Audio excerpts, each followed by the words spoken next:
Ya, ada dua ahli Indonesia, dua ahli luar negeri yang mengatakan bahwa Atlantis ada di Indonesia. Pertama, ahli dari Oxford. Di buku saya ada di Kupas. Pertama dari Oxford, Inggris, Oppenheimer mengatakan bahwa peradaban dimulai dari Asia Tenggara, khususnya di Indonesia. Peradaban loh, peradaban dunia loh. Yang kedua, Profesor Santos dari Brazil, bahwa Atlantis itu adanya di Indonesia, langsung disebutkan di Indonesia. Dikasih petanya di sini nih. Ini yang orang Kalimantan Barat di sini, ini Kalimantan Selatan, ini Jawa, ya. Ini di sekitar Kalimantan Selatan. Jadi Lost City itu ada di situ kata dia. Dulunya itu peradaban yang luar biasa, maju makmur, kemudian hilang dalam waktu semalam. Kenapa saya yakin, saya memilih percaya dengan itu? Peradaban yang luar biasa maju, hilang dalam semalam. Teh, Akang, Indonesia punya berapa gunung berapi? Lebih dari 500 gunung berapi. Sekarang yang aktif ada berapa? 127 gunung berapi aktif di Indonesia. Kalau mereka kumpul di grup WA, kemudian sepakat untuk meletus bareng-bareng, kira-kira Indonesia hancur nggak? Hah? Hancur. Kira-kira hancurnya dalam waktu semalam apa enggak? Ya. Nah, gunung berapi aja bareng-bareng meletus. Kita sering gempa kan? Teman di Palu udah ngerasain gempa. Teman di Kalimantan sih yang Pontianak pasti nggak ngalamin gempa tuh ya. Di Lampung pasti ngalamin gempa. Di Jambi pasti ngalamin gempa. Di Sulawesi pasti ngalamin gempa. Kalau gempa 8 skala Richter seperti di Aceh bareng-bareng terjadi di setiap daerah rentan gempa itu, kira-kira gimana Indonesia? Hancur? Hancur. Kalau bareng-bareng tuh. Gempanya bareng, gunung berapi meletus bareng gitu. Ya. Dalam semalam, mungkin cuma 5 jam hancur. Itulah kenapa alasannya bahwa peradaban lama yang namanya Atlantis yang luar biasa itu, saya memilih percaya ada di Indonesia. Dan bukti-bukti itu sekarang udah muncul. Di Kalimantan Timur ditemukan jejak peradaban 40.000 tahun yang lalu. Di Sulawesi Selatan, di Maros ditemukan 39.000 tahun yang lalu jejak peradaban. Bayangkan, sementara yang Plato ini menulis ini 9.000 tahun sebelum Masehi. 9.000 tahun sebelum Masehi. Ya Maros ini Atlantis ini hilangnya peradaban itu. Nah, saya memilih untuk percaya. Sehingga kita percaya bahwa nenek moyang kita itu orang hebat, orang luar biasa, punya peradaban yang luar biasa. Kenapa kita bisa bikin Borobudur? Kenapa kita bisa bikin Prambanan? Sekarang gedung apa yang paling tinggi di Jakarta? Monas. Mana dibanding Borobudur kerennya kalah lah. Gedung apa yang paling keren di mana? Malaysia bikin menara kembar. Itu butuh bertahun-tahun. Kita punya Borobudur yang lebih luar biasa dibanding menara Petronas gitu. Ya. Jadi nenek moyang kita luar biasa gitu. Nah, ini yang saya harap kita menjadi makin bangga bahwa Indonesia punya sejarah peradaban yang luar biasa. Sekarang ditemukan terus bukti-bukti. Ada situs Padang, Gunung Padang di Cianjur ya. Bukan karena daerah kelahiran saya, tapi itu sudah diteliti. Mulai ketahuan. Itu besarnya luar biasa, mengalahkan piramida Mesir, dan tahunnya juga tahun lama lah gitu ya. Kita tunggu aja hasil penelitiannya. Nah ini kerajaan-kerajaan kita sudah ada dari tahun 150 Masehi. Walaupun ini masih kontroversial, namanya Salaka Negara. Kalau di buku-buku itu yang pertama adalah Kutai Kartanegara ya, abad ke-4, abad ke-5. Kalau ini Salaka Negara abad ke-2. Jadi di Jawa Barat sudah ada nama kerajaan Salaka Negara, Gunung Salak. Gunung Salak itu artinya perak. Perak itu kalau gunung ini ketimpa matahari, warnanya keperak-perakan. Nah itulah Gunung Salak ya. Kemudian kita punya Sriwijaya. Sriwijaya luar biasa, abad ke-7, abad ke-8 masa emasnya. Hidup masih sampai tahun abad ke-13. Kekuasaannya sampai ke Thailand, sampai ke Kamboja, sampai ke Vietnam. Ya.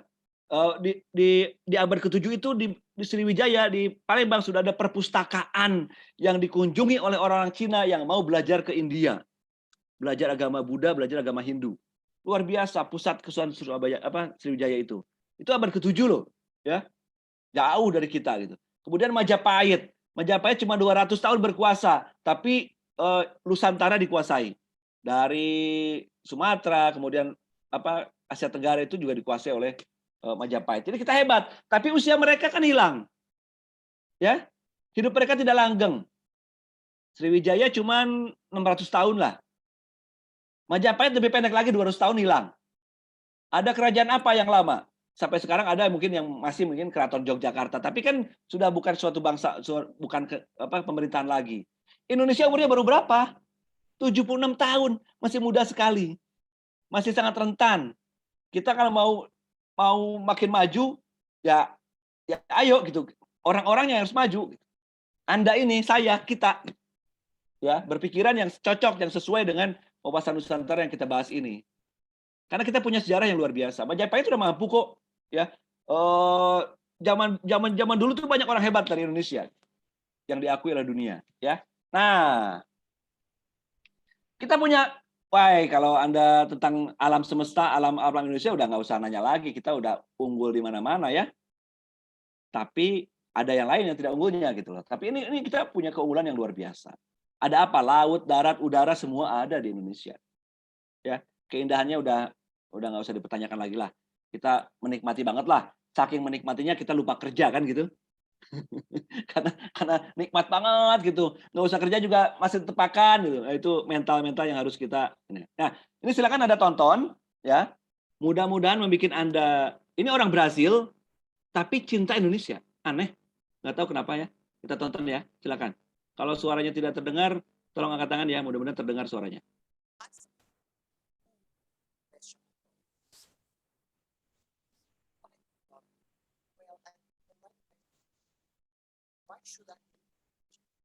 Suaranya kurang jelas, Pak Dodi.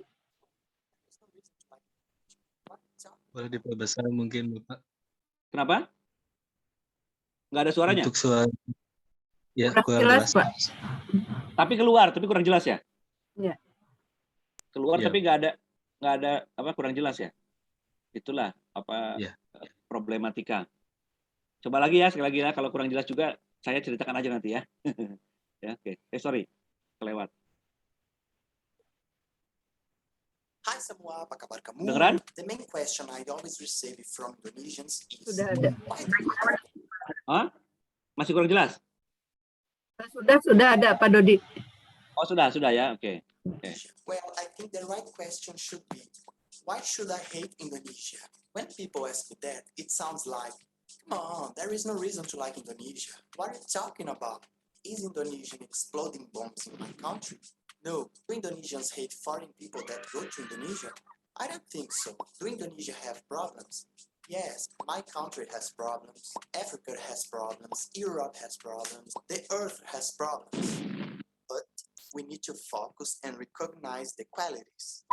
Indonesia has one of the richest culinaries in the world. If you like seafood and fish, Indonesia is the paradise.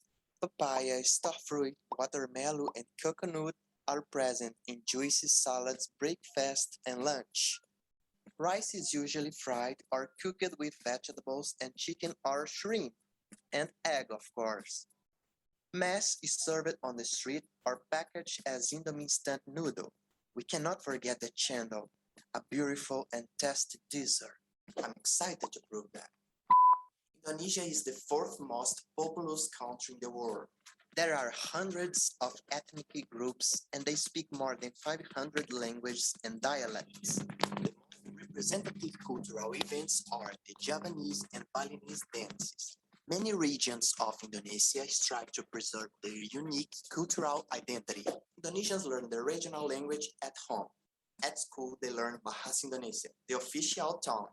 The Javanese batiks and ikat, original from Sumatra and Nusa Tenggara Islands, are famous in all the world for its beautiful colors, and they are very appreciated by collectors. Indonesia has been influenced by Buddhism, Hinduism, Islam, and Christian religions. If you like to enjoy and appreciate the nature, Indonesia is the best destination. You can find amazing beaches, mountains, volcanoes, caves, waterfalls. Indonesia has one of the most amazing faunas in the world. We can see tigers, elephants, rhinoceroses, orangutan, leopard, and funny monkeys. I used to read some articles about Brazilians that go to Indonesia, and they always say Indonesians are the friendliest people in the world. And I can tell it by myself. That's true. They are open to meet people from everywhere. Indonesians are always willing to help and support each other, and beside the problems, they are always happy and smiling. If you are Indonesian, listen to me. Be proud of your nation, be proud of your culture, be proud of your language. This country is unique. Be proud of your blood and show the world how wonderful is Indonesia. Wait for me, I'm coming. Hai semua, apa kabar kamu? Ya, ya. Buat kamu orang Indonesia, ini orang Brazil loh. Banggalah dengan Indonesia. Orang bule banyak, orang luar banyak yang bangga cinta ke Indonesia, bahkan rela tinggal di Indonesia. Masa kita nggak bangga, masa kita cintanya cuma 60%, 70%?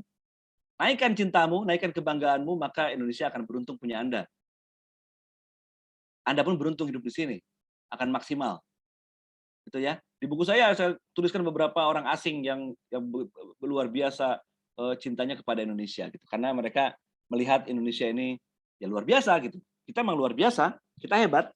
Tinggal bagaimana kita pelan-pelan terus menuju ke Indonesia tahun 2045, tahun 2100, tahun 2500 ketika kita sudah tidak ada, anak cucu kita yang menikmatinya.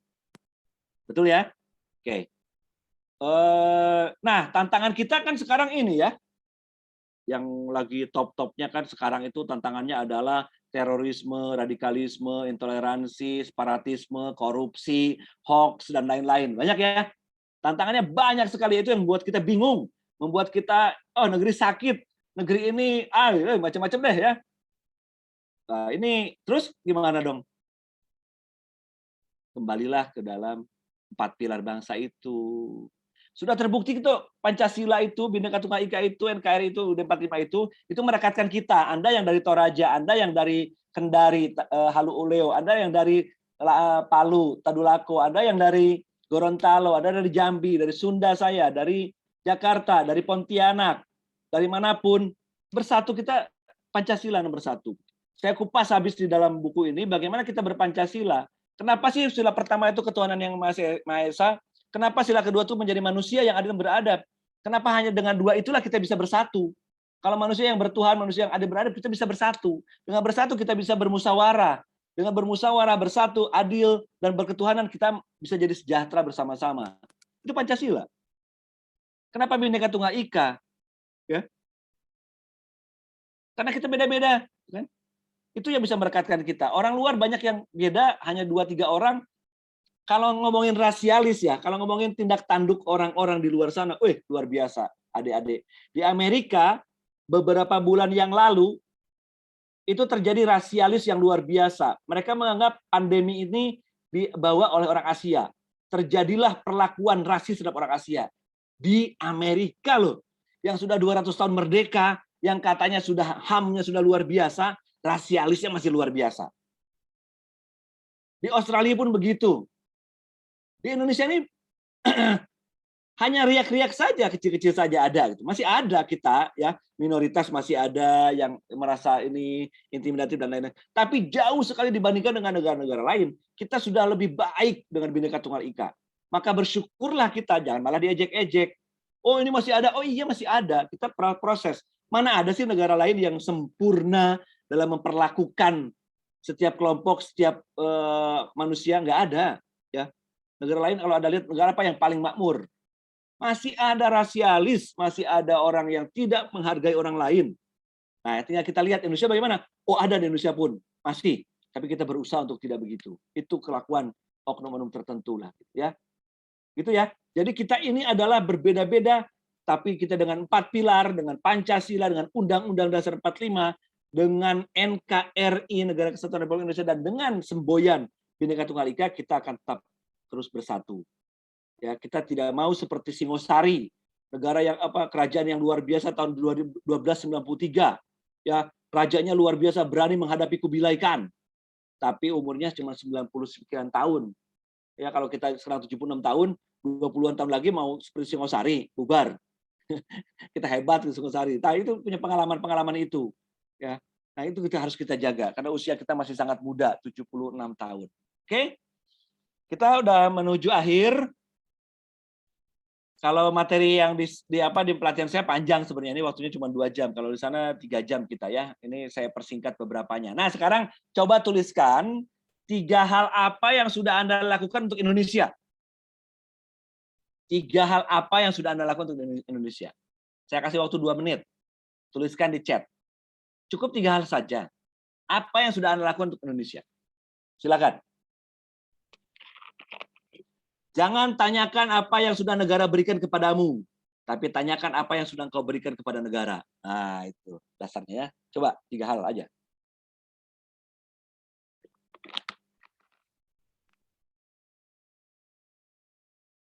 Silakan di chat, satu-satu juga boleh. Membayar pajak, oke, good. Ruth Abigail, membayar pajak adalah salah satu sumbangan kita kepada negara yang kita lakukan. Apalagi? Silakan. Membayar pajak.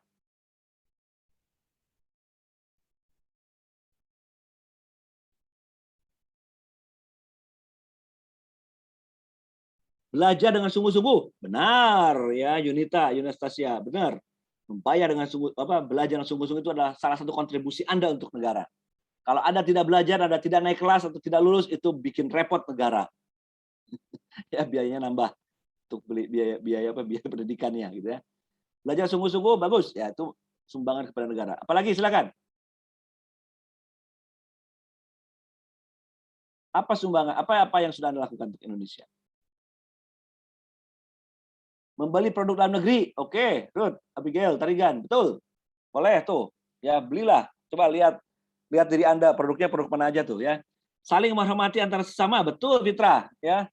Itu sudah memberikan sumbangan luar biasa. Kalau Anda tidak menghormati orang lain, waduh, ya bisa bikin repot Pak Polisi dan para Satpol PP ya, ngelerai Anda berantem, ya biaya lagi tuh. Social development, oke, ya siapa nih? Dari Jambi, social development itu apa aja ya? Mengembangkan sosial, hidup sosial lah ya, membantu sesama ya, oke. Belajar PPKN dan berusaha menerapkannya dalam Pancasila, oke. Belajar 4 pilar kebangsaan, oke. Mencintai batik dan bangga saat menggunakannya, oke, good. Menjadi seorang mahasiswa yang baik dan benar, wah ini kayak bahasa Indonesia ya. Saya tambahkan baik dan benarnya. Apalagi?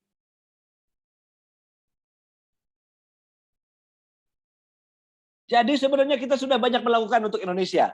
Anda tidak melanggar hukum saja, hidup sesuai aturan itu sudah memberikan sumbangan yang luar biasa buat Indonesia. Penjara jadi tidak penuh. Anda tidak menggunakan narkoba itu sudah memberikan sumbangan yang luar biasa untuk Indonesia.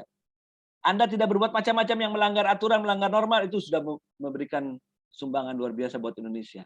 Anda belajar dengan sungguh-sungguh, Anda mengikuti ini, itu sudah bukan sumbangan atau hal yang dilakukan untuk Indonesia. Ya. Anda nanti kalau punya keluarga, punya anak, mendidik anak dengan baik, menambah anak, kalau menambah anak itu bisa debatable ya.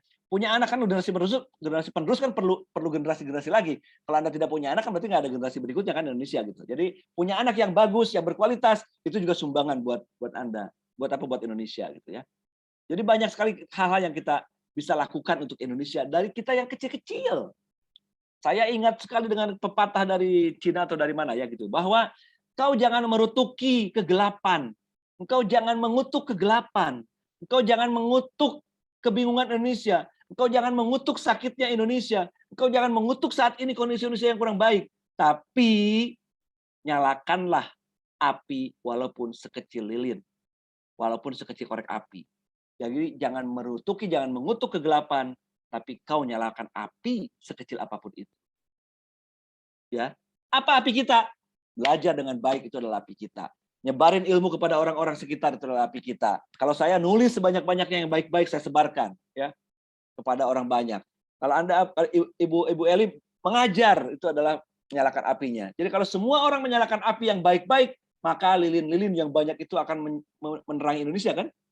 Setiap orang satu lilin, 270 juta orang lilin, 270 juta bareng-bareng malam-malam dinyalakan. Kira-kira terang nggak Indonesia?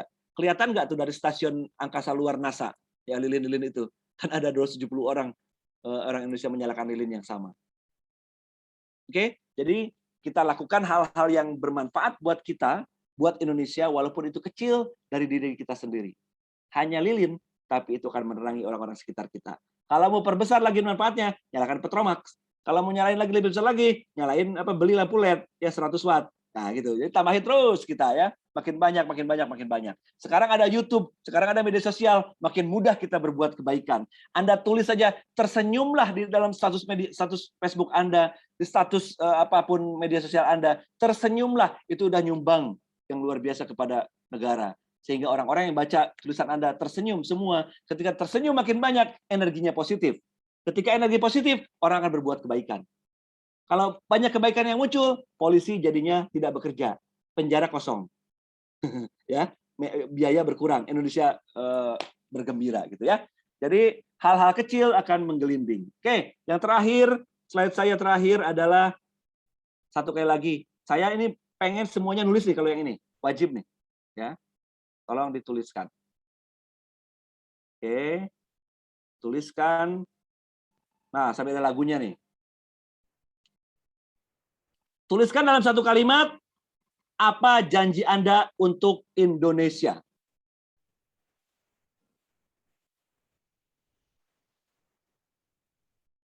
Tuliskan dalam satu kalimat, apa janji Anda untuk Indonesia? Silakan. Tuliskan dalam chat, janjimu buat Indonesia apa?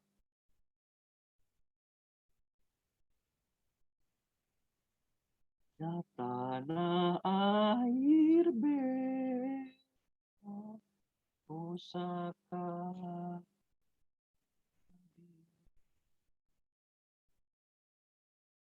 Tuliskan di chat, apa janjimu buat Indonesia? Wah, mantap nih, banyak ya.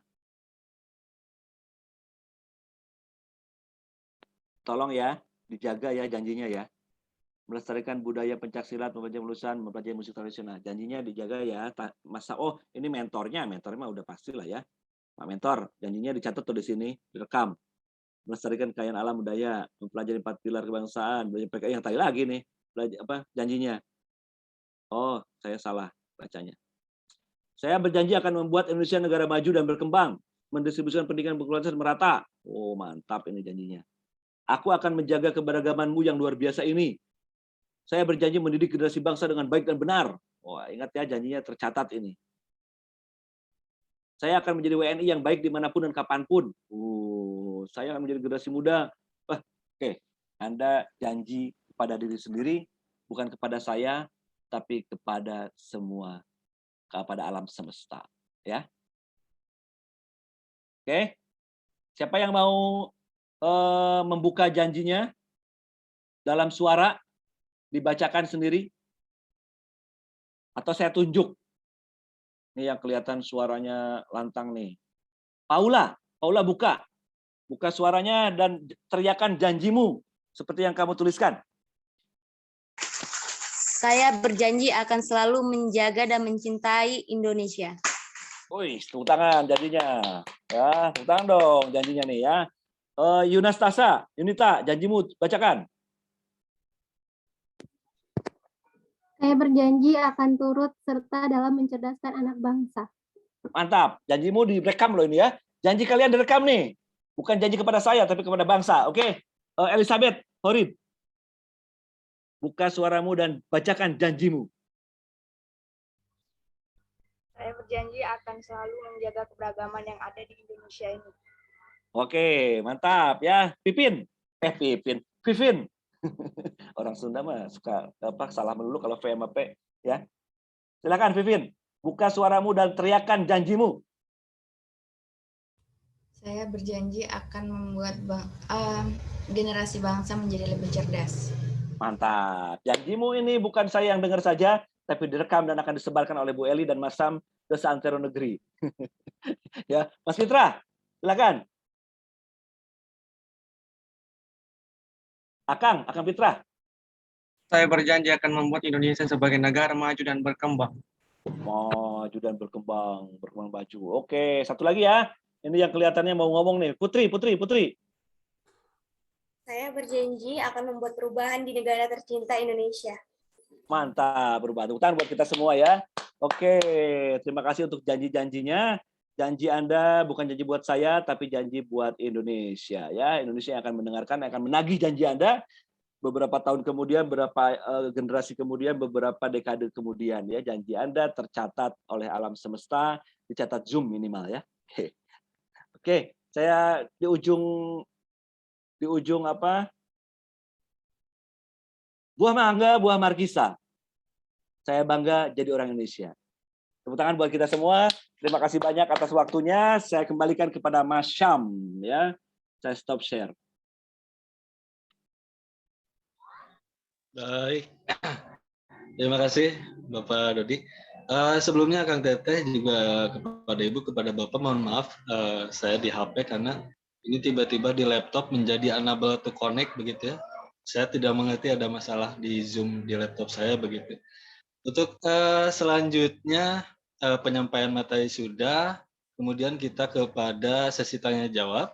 Untuk Kang Teteh yang ingin bertanya dipersilakan.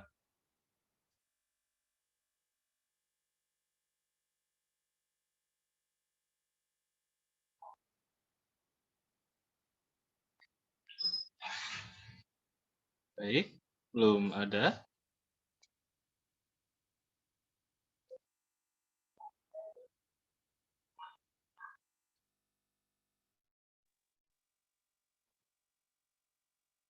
Ini ada yang menarik nih, Mas Syam. Bagaimana Ada yang Pak? menarik di chat ada yang menarik nih. Chatting dari Neovania Youth Baik, Sentak. silakan, Mana Bapak. Neovania? Saya akan memperkenalkan betapa indahnya Indonesia ke negara luar dan berkontribusi dalam ini. Ini dengan cara apa nih? Neovania memperkenalkan betapa Indonesia ke luar negeri. Saya punya cita-cita buat untuk melanjutkan studi saya keluar, dan saya ingin memperkenalkan betapa indahnya Indonesia, misalnya dalam alamnya, kemudian suku bangsanya, dan betapa toleransi itu terus kita jalankan gitu. Dan kontribusi saya pengen misalnya kalau saya udah belajar di luar, saya pengen buat apa yang sudah saya ambil dari negara luar gitu kan ilmunya, saya ingin terapkan di Indonesia gitu. Misalnya dari politiknya ataupun dari pembangunannya gitu, saya ingin berkontribusi gitu.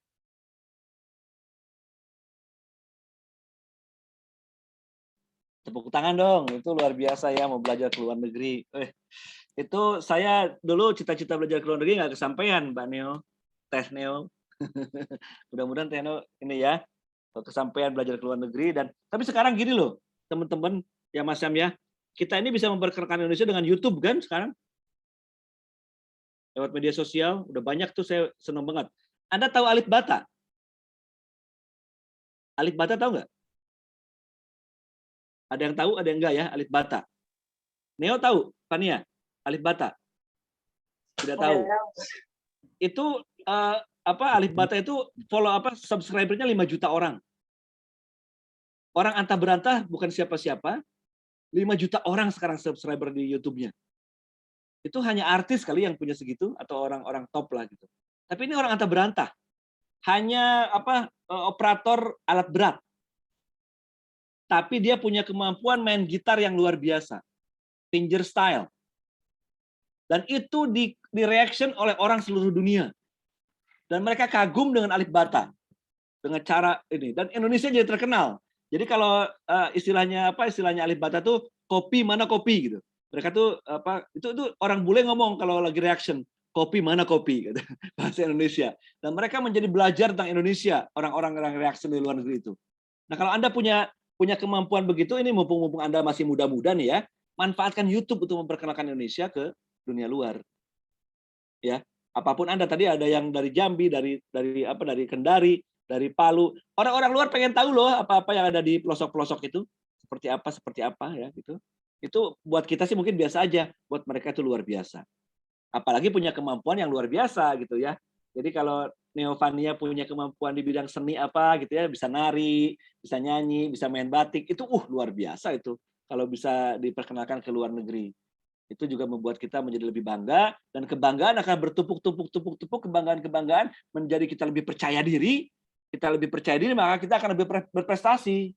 ya kita nggak cuma dapetin Piala Thomas Uber aja gitu. Medali emas kita nanti nggak cuma di bulu tangkis aja gitu ya. Dari angkat besi dapet. Tapi kalau dari sepak bola lama kali ya. Kalau sepak bola ya mungkin Fitra aja tahu yang sepak bola ya. Atau Mas Sam ya. Yang teteh-teteh mungkin kebanyakan nggak tahu sepak bola. Ya prestasi olahraga kita juga luar biasa kan. Kita punya juara dunia para layang. Kita punya juara dunia dayung naga. Kita punya juara dunia panjat tebing. Oh, kita hebat-hebat panjat tebing. Kita punya juara dunia jet ski. Kita punya juara dunia bridge, ya. Jadi kalau main bola sama basket, oke lah, poli kita kalah, tapi yang lain kita banyak. Ya, cuman itu sebagian besar tidak dipertandingkan di Olimpiade, hanya bulu tangkis dan kawan-kawan yang di Olimpiade. Jadi kita punya banyak hebat lah, teman-teman semua, teteh akang-akang, ya. Don't worry, be happy. Anak cucu kita, insya Allah akan menikmati Indonesia yang lebih baik. Kalau kitanya saat ini dan ke depan tadi janji kita kepada Indonesia dipenuhi. Ingat janji Anda tadi dicatat ya. Silakan Kang Sam. Baik, Bapak, terima kasih. Ya, bagi Kang Teteh, jika ada yang ingin ditanyakan silakan bertanya gunakan fitur Raisen. Kira-kira apa ini yang belum dimengerti, apa yang dijelaskan oleh tadi oleh Bapak Dodi Mawadi begitu ya. Silakan ditanyakan.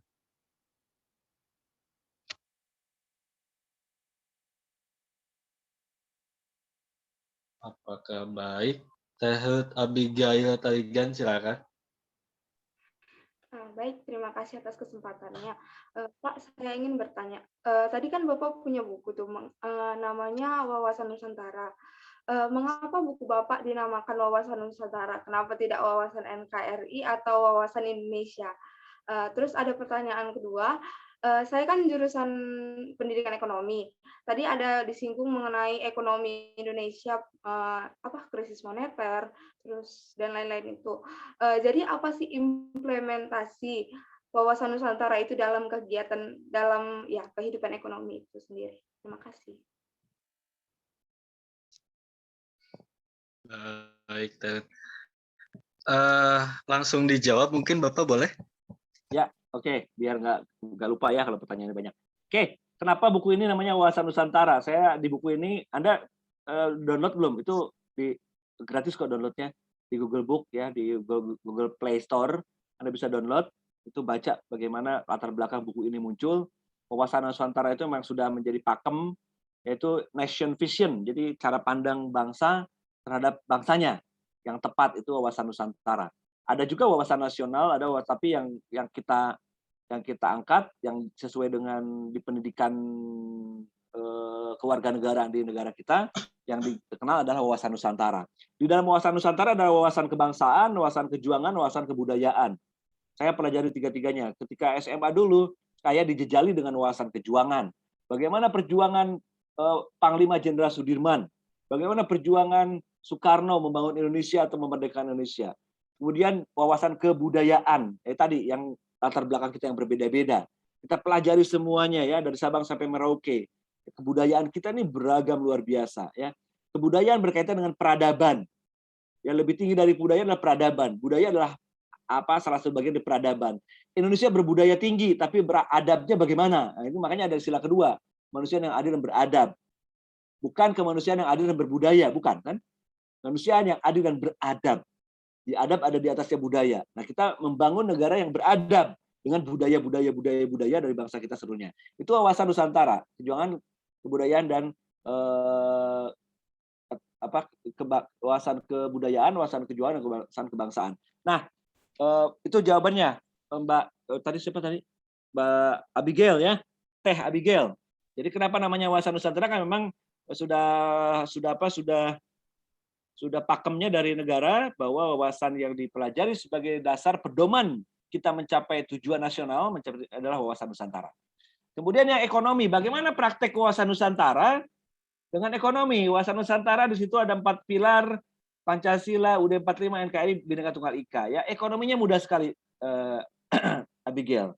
Anda pelajari ekonomi kapitalisme dan ekonomi komunis, 2 kutub yang sangat berbeda. Kapitalisme itu adalah individual sekali, komunis adalah rata sama rata. Nah, kita punya zaman dulu namanya ekonomi Pancasila. Apa sih ekonomi Pancasila? Sila kelima, keadilan sosial, adil buat semuanya, bukan hanya kepentingan dirinya sendiri. Tidak mengeruk keuntungan sebanyak-banyaknya. Hukum ekonomi yang mengatakan mengeluarkan modal sekecil-kecilnya, keuntungan sebesar-besarnya itu tidak bisa dipakai sebenarnya gitu. Ya. Ya, jadi bagaimana kita berekonomi ya harus adil, keadilan sosial, nggak kemaruk. Ingat kanan kiri, nggak mementingkan diri sendiri, walaupun prakteknya kita tidak mudah menemukan itu gitu. Dalam prakteknya ya, kita masih banyak orang yang mementingkan diri sendiri. Berarti belum nyampe tuh ekonominya. Ekonomi Pancasila, ekonomi keadilan sosial yang sila kelima itu belum nyampe. Kita banyakkan masih kapitalis saat ini. Kita menggunakan ekonomi yang ekonomi pasar, ekonomi kapitalis. Jadi kita belum nyampe. Harusnya ya kita dorong terus. Sekaligus kita juga melakukan hal yang sama. Kalau ngambil keuntungan ya jangan sampai 3 kali lipat, 4 kali lipat dong. Itu ekonomi kapitalis. Kita harus adil gitu dalam bekerja, dalam berwirausaha, dalam berekonomi. Itulah ekonomi berwawasan Nusantara, ekonomi yang berlandaskan filosofi, idealisme Pancasila, ideologi Pancasila. Itu, Abigail. Apakah di Indonesia sudah berjalan? Belum. Ya, kita masih condong ke ekonomi kapitalisme. Oke? Baik, Pak. Terima kasih atas jawabannya.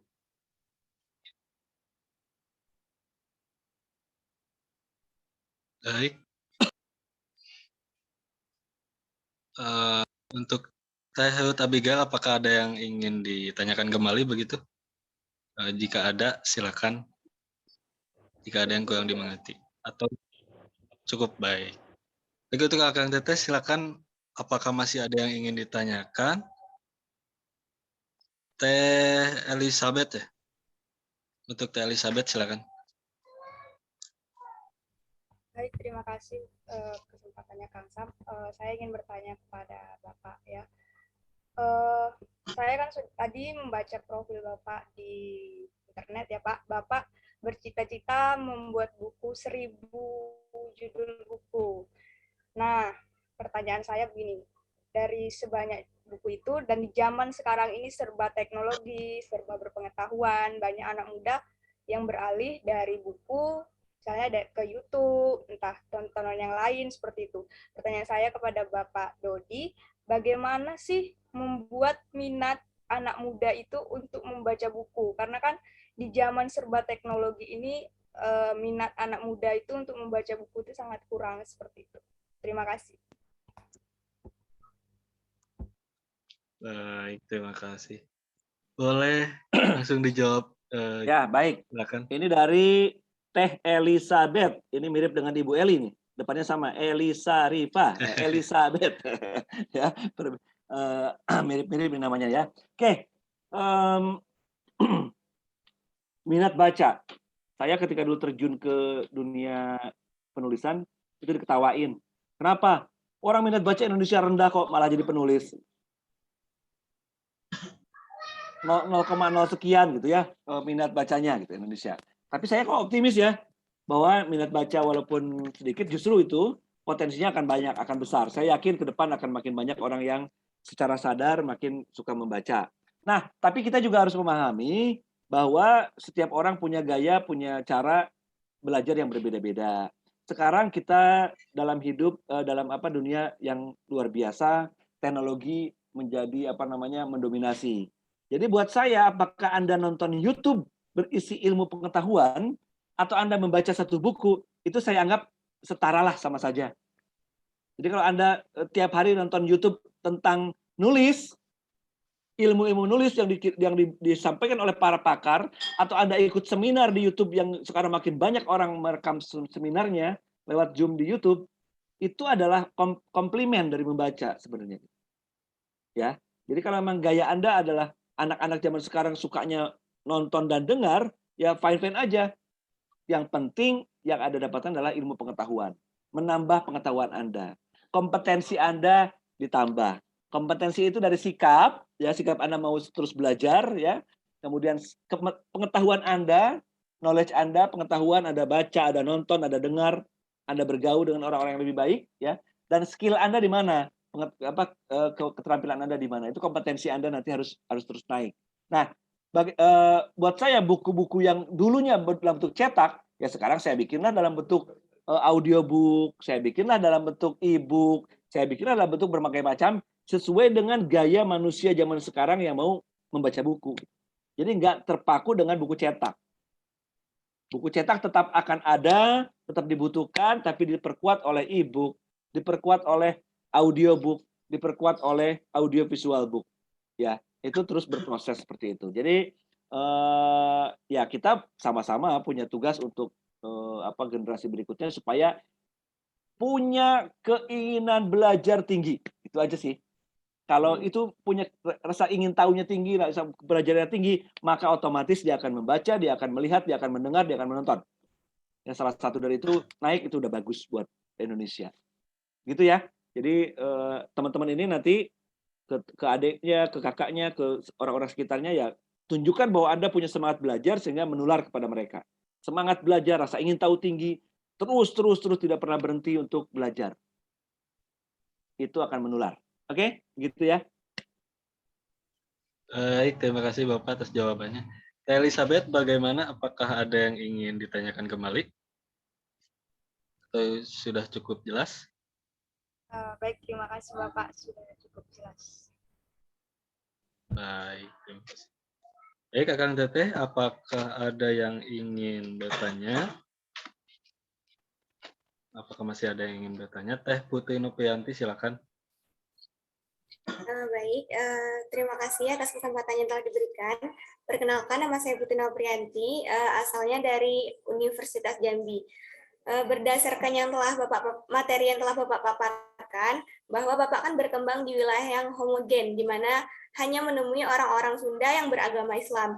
Nah, tentunya ketika menemui orang-orang yang baru, dengan berbagai suku dan agama, tentunya kita akan mengalami sedikit culture shock. Nah, pertanyaannya, bagaimana sih Bapak dalam menghadapi tantangan tersebut sehingga bisa menyesuaikan diri gitu Pak terhadap culture shock yang Bapak alami? Terima kasih. Baik, terima kasih Teh Putri.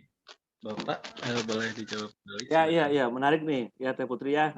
Tadi menyimak berarti ya, benar bagaimana dari SD sampai SMP saya homogen, relatif homogen. Cuma ketemu dengan beberapa orang non-Sunda, non-Muslim ya, tapi begitu SMA, tadi saya katakan saya mengalami shock budaya itu ya.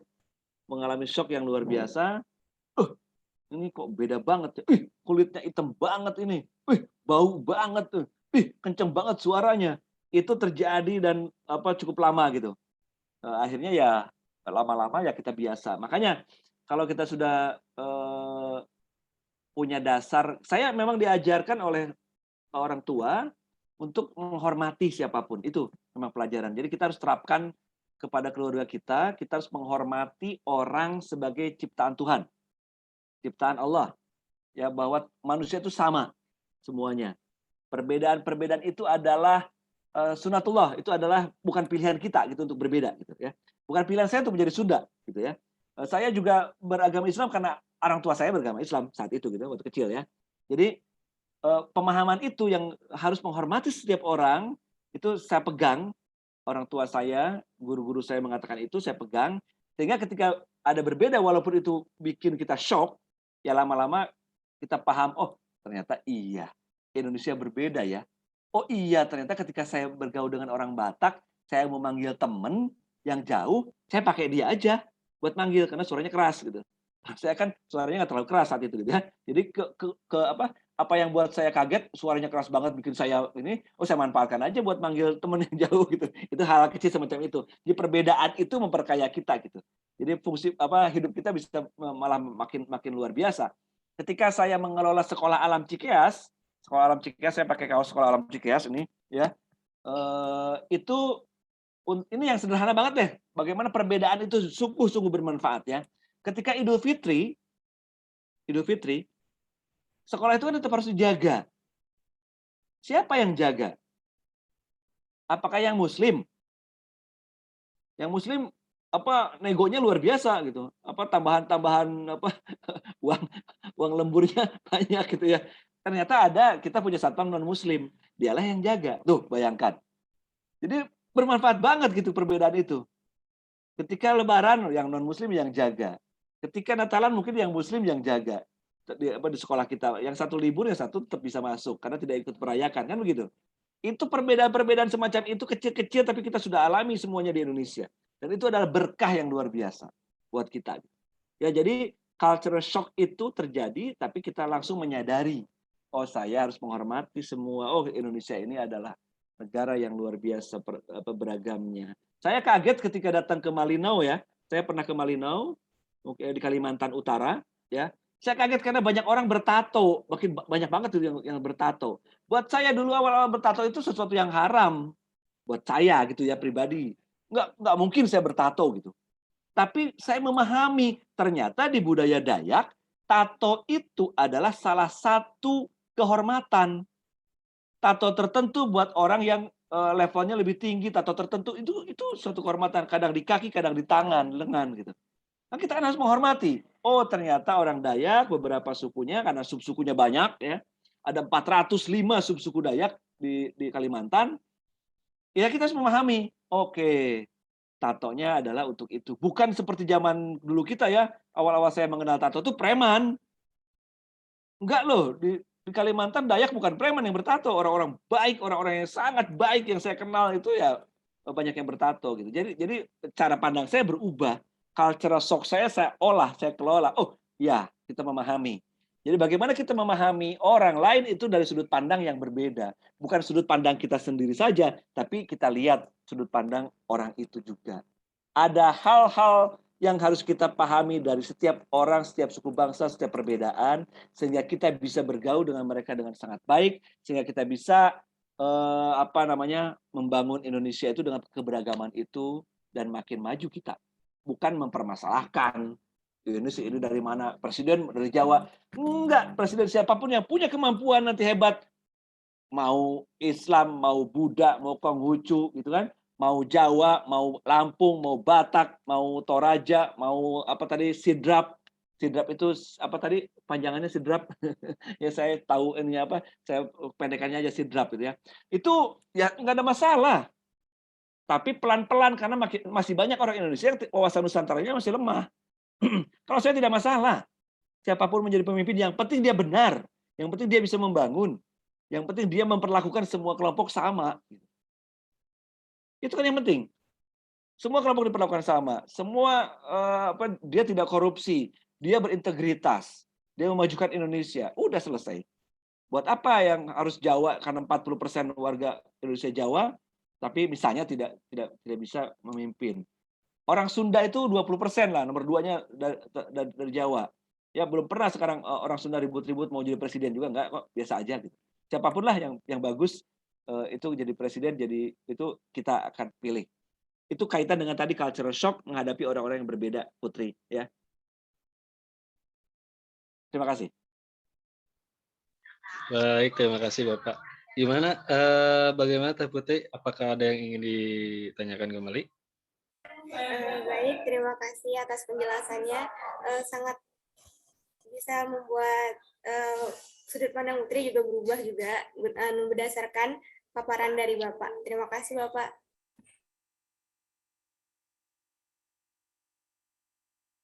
Baik, terima kasih Teh Putri. Baik, Akang Teteh, apakah ada yang masih ingin bertanya atau sudah cukup jelas? Baik, Teh Anindita Laila, silakan.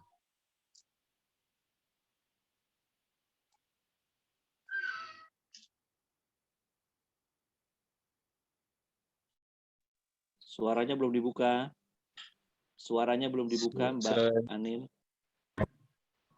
Oh ya, mohon maaf Bapak. Ya, sebelumnya terima kasih Kang Sam atas kesempatannya.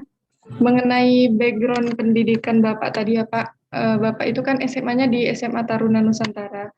Kalau setahu saya itu SMA Taruna Nusantara itu kan terkenal sebagai sekolah pencetak TNI gitu ya Pak. Mungkin cita-cita Bapak sebelumnya berhubungan dengan itu.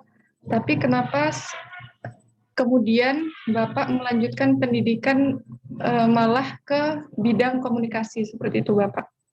Mungkin boleh diceritakan Dan dari cerita tersebut mungkin ada inspirasi yang bisa kami dapatkan seperti itu, Bapak. Terima kasih.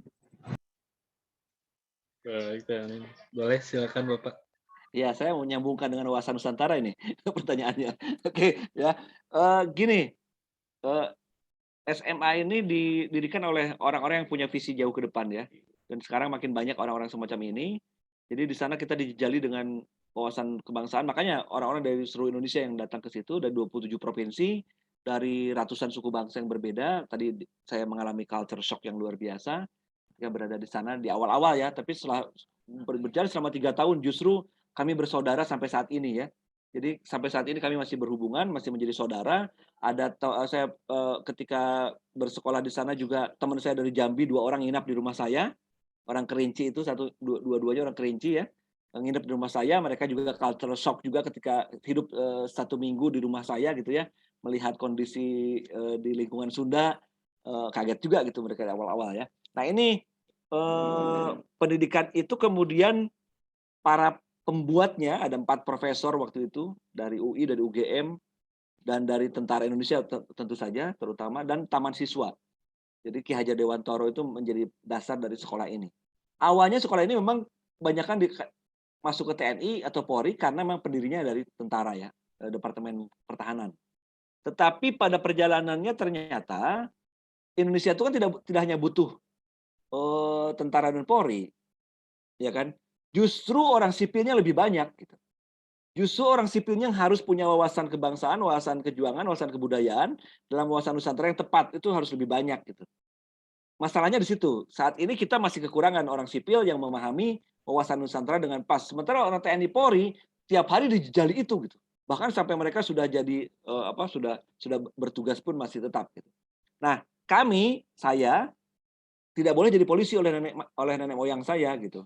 Sementara ketika masuk ke AKABRI itu tidak punya pilihan, harus ditentukan oleh mereka. Apakah saya nanti berdasarkan tesnya itu masuk angkatan darat, laut, udara, polisi itu tidak bisa milih, tergantung hasil psikotes. Daripada saya bermasalah, saya mendingan saya ke sipil saja. Dan saya ternyata jiwanya jiwa sipil banget gitu, nggak bisa dikekang, ya nggak bisa dikekang. Saya jiwa sipil, makanya menulis ini saya enjoy banget, berbicara, membagi itu enjoy banget gitu. Ketika saya masuk TNI Polri mungkin saya akan sengsara kali ya, stres kali ya, karena dikekang hidup harus begini gitu ya. Dan ternyata sekarang ketika lulusan dari SMA Taruna Nusantara itu ada di mana-mana, ada di seluruh bidang kehidupan. Yang tentara Polri-nya cuma 20% sampai 30%. Jadi sedikit sekali, 20-30%. Sisanya di sipil, nyebar kemana-mana, ya. Dan tujuan pendiri dulu adalah memang mempengaruhi masyarakat terkait dengan kebangsaan. Walaupun yang namanya pendidikan sebagus apapun selalu ada terjadi deviasi. Ada aja orang yang justru jadi penjahat, ada orang justru yang jadi koruptor, ada orang justru yang jadi belok kemana-mana. Itu terjadilah di sekolah kami juga. Gitu. Nah itulah yang harus yang dijaga aja begitu, apalagi yang tidak dijaga. Begitu kira-kira Mbak Anin Dita. Baik, terima kasih Bapak. Bagaimana Teh Anin Dita? Apakah yang ingin ditanyakan lagi? Baik Bapak, terima kasih atas Bapak. Baik, terima kasih. Baik, untuk Kang Teteh, apakah ada yang ingin ditanyakan lagi atau sudah cukup? Nampaknya sudah tidak ada yang raise hand, sudah tidak ada ya. Baik, tidak terasa waktu sudah di penghujung acara. Semoga ilmu yang kita dapatkan pada hari ini akan bermanfaat untuk saat ini juga di masa depan. Terima kasih Bapak Dodi Mawardi sudah menyempatkan waktunya hadir di tengah-tengah kita. Semoga ilmu yang Bapak sampaikan dapat bermanfaat buat kami semua. Sebelum kepada penutupan, mungkin ada yang ingin terlebih dahulu disampaikan oleh Bu Eli. Boleh Ibu? Terima kasih Kang Sam. Terima kasih Pak Dodi atas paparannya yang luar biasa dan membuat kami yang mendengarkan tentu bertambah wawasan dan bertambah semangat karena semangatnya Pak Dodi dalam menyampaikan ya tentang kenusantaraan ini. Luar biasa Pak Dodi. Jadi selama ini ya mungkin saya juga jangan-jangan minus ya tentang kenusantaraan dan keindonesiaan ini gitu. Tapi dengan mengikuti dan mendengarkan paparan dari Pak Dodi, kita semakin terbuka wawasan kita tentang kenusantaraan. Jadi begitu banyak sebetulnya yang selama ini mungkin belum kita ketahui, bahkan tidak kita ketahui, tapi dengan adanya paparan tadi, kita semua menjadi terbuka, walaupun itu masih jauh ya Pak Dodi dari yang seharusnya ya, karena Indonesia itu sangat luas, Indonesia itu sangat beragam, Indonesia itu memiliki dari berbagai aspeknya ya, baik budaya maupun hal-hal lain yang terkait dengan etnis dan sebagainya gitu ya, kita tidak melihat itu, tetapi yang terpenting buat kita semua berkomitmen bahwa akan menjadikan bangsa ini menjadi lebih baik gitu ya. Dari sekarang kita terus berusaha dan kita terus bekerja dan berkarya dengan kemampuan kita masing-masing untuk menjadikan Indonesia bukan hanya terpandang karena penduduknya yang banyak, tetapi dengan penduduk yang banyak kita pun mempunyai kualitas yang lebih baik.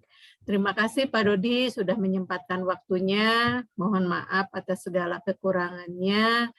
Ya, terima kasih juga mungkin teman-teman untuk menyampaikan kepada Pak Dodi. Silakan untuk membuka, untuk unmute.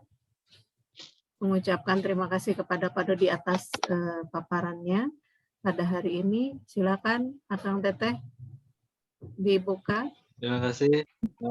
Terima kasih Bapak. Terima kasih, Pak.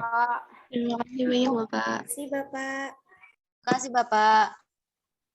Ya, sama-sama, saya senang banget lah ya bisa sharing di sini. Makasih Bu Eli atas kesempatannya. Baik, terima kasih sekali lagi Pak Dodi. Semoga lain kali kita bisa berjumpa lagi dengan penjabaran dan pembahasan yang lebih luas dari ini ya Pak Dodi ya. Dan sekarang sebetulnya Pak Dodi nanti kalau punya referensi saya juga sedang, atau Pak Dodi ada tidak yang bukunya difilmkan, kita juga sedang mencari ini sebetulnya, sedang mencari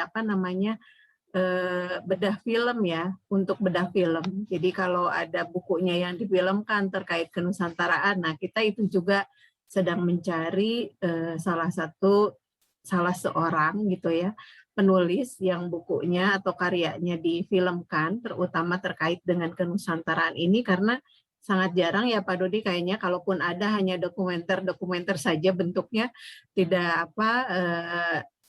terlalu luas jangkauannya gitu.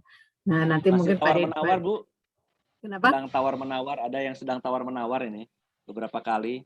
Jadi buku tentang LB Murdani sebenarnya, tapi itu memang lebih ke bukan kenusantaraan tapi nyerempet gitu.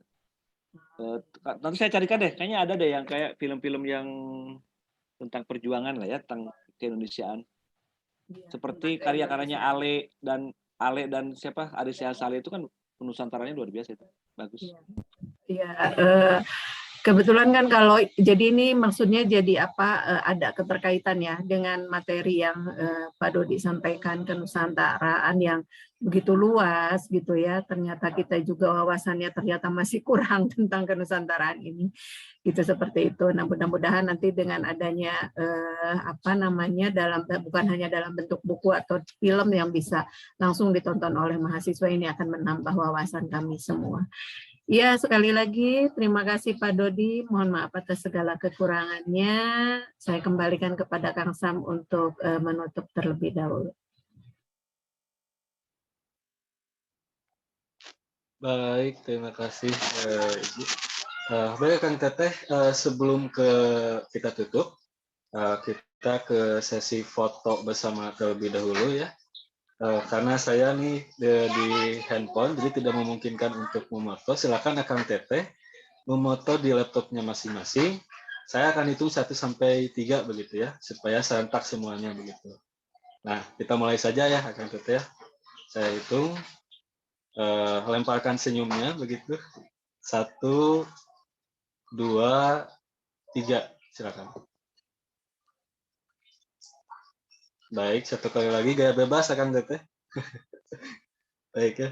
1, 2, 3. Oke. Baik, terima kasih sekali lagi kepada Pak Dodi yang sudah menyempatkan waktunya. Sehat-sehat.